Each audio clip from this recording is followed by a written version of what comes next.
സത്യം പറഞ്ഞാൽ ഞാൻ മറ്റൊരു കാര്യത്തിന് വേണ്ടിയിട്ടാണ് നാട്ടിൽ വന്നത്. അപ്പോഴാ ഇവൻ ഭാനുവിന്റെ കേസിന്റെ കാര്യം പറഞ്ഞത്.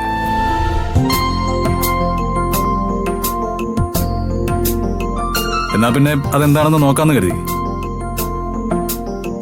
ഇത്തരം കേസുകളൊക്കെ കോടതിയിൽ പരിഹരിക്കാന്ന് വെച്ചാ അതിന് സമയമെടുക്കും.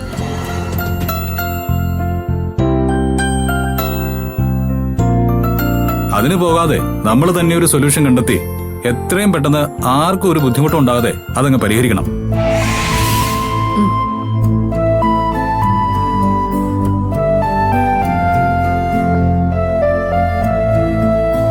അർജുൻ പറ, എന്താ ഇതിനൊരു സൊല്യൂഷൻ? എന്ത് തന്നെയാലും ഞങ്ങൾക്ക് എതിർപ്പില്ല.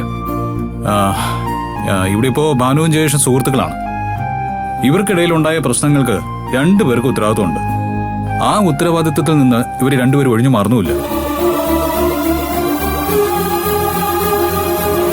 ഈ സംഭവത്തിന് ശേഷവും ഇവര് പരസ്പരം കുറ്റപ്പെടുത്താനും തയ്യാറാവുന്നില്ല.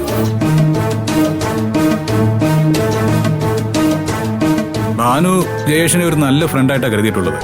ആ സ്വാതന്ത്ര്യം ജയേഷ് ഒരിക്കലും ദുരുപയോഗം ചെയ്തിട്ടുമില്ല.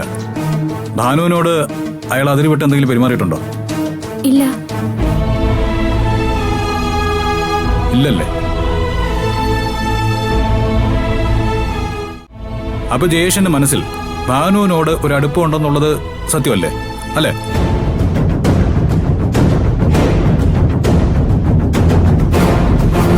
പക്ഷെ അവന്റെ സ്നേഹം സത്യമാണെങ്കിൽ അവൻ ഇവളുടെ ജീവിതം വെച്ച് വില പേശു.